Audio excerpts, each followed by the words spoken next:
میں دارالفتہ میں بیٹھتا ہوں، صبح سے شام تک لوگوں کے مسائل آتے ہیں، بہت سارے لوگ آتے ہیں. آپ کی معلومات کے لیے بتاؤں، فور ایگزامپل صبح سے لے کر شام تک اگر 100 مسئلے آتے ہیں تو 90 مسئلے اس میں طلاق کے ہوتے ہیں. بات سمجھ میں آ رہی ہے آپ کی؟ نہیں آ رہی ہے؟ میرے پاس آپ کو سنانے کے لیے چٹکلے نہیں ہیں، حقیقت جانیے. میری قوم آج کہاں کھڑی ہوئی ہے، ذمہ داری ہے آپ کی. یہ آپ جانتے ہیں یہ طلاق کا گراف اتنا بڑھ کیسے گیا ہے؟ صرف تعلیم نہ ہونے کی بنیاد پر.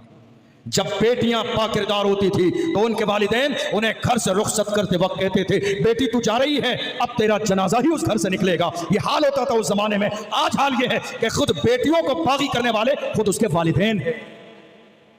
مجھ سے آپ سوال کریں گے کہ جو اتنی طلاقیں آج کے زمانے میں ہو رہی ہیں اس کا ذمہ دار کون ہے، وجہ کیا ہے؟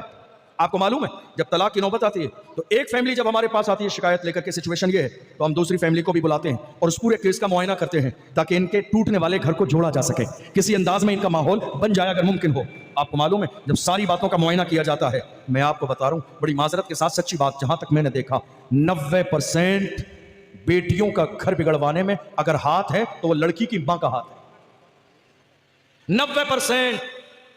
بہت ساری مائیں اور بہنیں یہاں بیٹھی ہوں گی ہاتھ جوڑ کے، مجھے اپنی اولاد سمجھ کے معاف کریں لیکن حقیقت یہی ہے. بات سمجھ میں آ رہی؟ آپ کہیں گے وہ کیسے؟ اللہ کا قرآن کہتا ہے الرجال قوامون علی النساء، مرد عورت پر حاکم ہے، مرد حاکم ہے عورت پر. مگر آج شادی کے بعد بھی ہمارے سماج کی ایک ماں یہ چاہتی ہے کہ سسرال میں بھی حکومت میری چلے، میری بیٹی کے گھر میں بھی حکومت میری چلے، میری بیٹی کے گھر میں بھی بات میری مانی جائے، میری بیٹی میری مرضی کے مطابق آنا جانا کرے، میری مرضی کے مطابق زندگی گزارے. حیرانی کی بات یہ ہے آج کتنی طلاقیں صرف اس بنیاد پر ہو گئیں کہ شادی ہو جانے کے بعد ایک ماں نے اپنی بیٹی کو فون کرنا شروع کیا تو 4 گھنٹے 6 گھنٹے تک مائکے سے ماں فون کرتی ہے، بیٹی سسرال میں سارے کاموں کو چھوڑ کر 6 گھنٹے 10 گھنٹے تک فون پر لگی ہوتی ہے بات کرتے ہوئے. مجھے بتاؤ یہ بات کتنے دن شوہر اور اس کے گھر والے برداشت کریں گے؟ نئے دنوں میں 4 دن 6 دن 8 دن 10 دن، جو کہ انسان وہ بھی ہے، نفس ان کے اندر بھی ہے، دل ان کے اندر بھی ہے، برا انہیں بھی لگ سکتا ہے، ماحول ان کے ذریعے بھی خراب ہو سکتا ہے. یہ ساری وجوہات ہیں آج گھر توڑوانے کی. اور ذرا اور غور سے سنیے آج کتنے ماں باپ ایسے ہیں جب بیٹیاں رخصت کی جاتی ہیں سماج ہمارا اتنا بیکار کیوں ہوتا چلا جا رہا ہے؟ ذمہ دار کون ہے؟ ذمہ دار کون ہے اس بات کا؟ جب بیٹیاں رخصت ہوتی ہیں تو ہمارے یہاں کیا کہا جاتا ہے معلوم ہے؟ پریشان نہ ہونا، گھبرانا نہیں، ذرا سی کوئی بات ہو ہمیں فون کرنا، ہم وہیں آ جائیں گے. یہ ایک جملہ ذرا غور سے سنیے میری بات، یہ ایک جملہ آپ کی بیٹی کے گھر کو تباہ و برباد کرنے کے لیے کافی ہے. یہ ایک جملہ آپ کے سماج کو برباد کر رہا ہے. آپ جانتے ہیں کیوں؟ آپ نے اپنی بیٹی کو باضابطہ سپورٹ دے دیا کہ نہیں تو جیسا بھی کر، صحیح کر یا غلط کر، ہم تیرے ساتھ ہیں. اللہ کے محبوب نے ایسا نہیں کیا.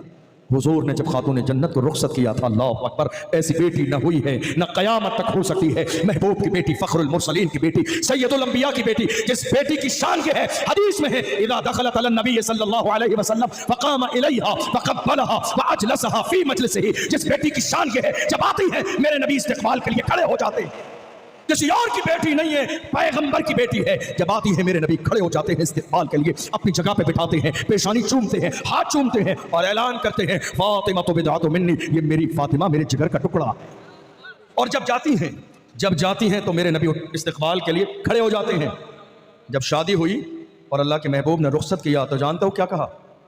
فاطمہ علی کو ناراض نہ کرنا. یہ مائک نہیں سے چل رہا، آپ کا آواز ہی نہیں سمجھ میں آ رہی. فاطمہ علی کو ناراض نہیں کرنا اور کوئی ایسا علی سے مطالبہ نہیں کرنا جس کو وہ پورا نہ کر سکے، کوئی ایسا مطالبہ نہیں. آپ ذرا مجھے بتائیے حضور نے یہ جملہ کہا علی کا دل نہ دکھانا، کروڑ بار معاذ اللہ، یا خاتون جنت ایسا کر سکتی ہیں؟ نہیں.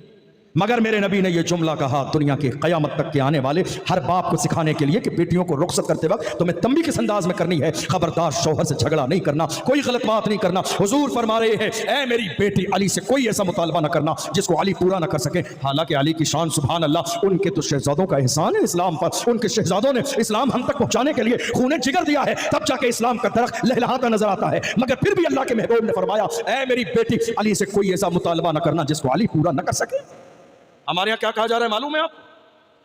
جب خبر آتی ہے نا بیٹی سسرال میں کام نہیں کر رہی ہے، ذرا دھیان سے سنیں میری مائیں بھی بہنیں بھی، جب ہماری بیٹی سسرال میں کام نہ کرے اور خبر دی جاتی ہے حالات ایسے ہیں